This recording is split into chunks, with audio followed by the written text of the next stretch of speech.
যুব মহাসমাবেশে মত সমাবেশ পরিণত হয়েছে। এই জেলাবাসী আজ প্রমাণ করা যাবে যে দাঁড়িপাল্লার ভোট আছে কি না। এখানে আমাদের এমপি ক্যান্ডিডেট অধ্যক্ষ ইজ্জতুল্লাহ সাহেব আছে, তাকে আপনারা সবাই দাঁড়িপাল্লায় ভোট দিয়ে জয়যুক্ত করে আগামীতে সংসদে নিয়ে যাবেন, সেই প্রতিজ্ঞাবদ্ধ করেন। আর আমার নেতা মিয়া অধ্যাপক মিয়া গোলাম পরর, খুলনা ৫ আসনের এমপি, আগামী ২৯শে অক্টোবর হিন্দু সমাবেশ ডুমুরিয়ায় আপনারা যাবেন, সেই হিন্দু সমাবেশ দেখবেন যে হিন্দু সমাবেশ মহাসমুদ্রে পরিণত হয়েছে। আজ হিন্দুরা জেগেছে, দাঁড়িপাল্লায় ভোট দেবে বলে হিন্দুরা আজ জেগেছে।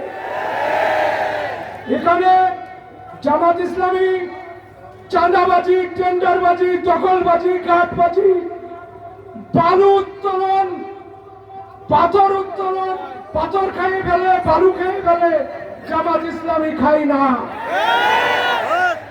জামাত ইসলামী শান্তির দল, সত্যের দল, সঠিক পথে আছে। সেই জামাত ইসলামীতে আপনারাও আছেন, আমরাও আছি।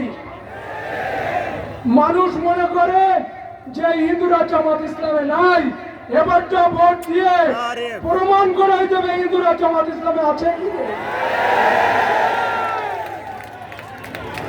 আর আপনারাও এই ইজ্জতুল্লাহ সাহেব, আপনি একটু উঠে দাঁড়ান, আপনি একটু উঠে দাঁড়ান, সবাই আপনি ইজ্জতুল্লাহ সাহেবকে ভোট দেবেন, সেই প্রতিজ্ঞাবদ্ধ করেন।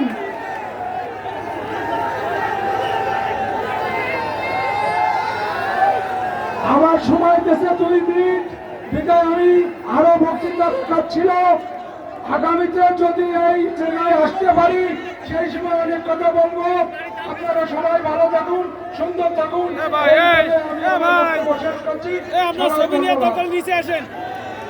সম্মানিত উপস্থিতি, এ পর্যায়ে বক্তব্য পেশ করার জন্য আহ্বান জানাচ্ছি বাংলাদেশ জামাত ইসলামীর কেন্দ্রীয় নির্বাহী পরিষদ সদস্য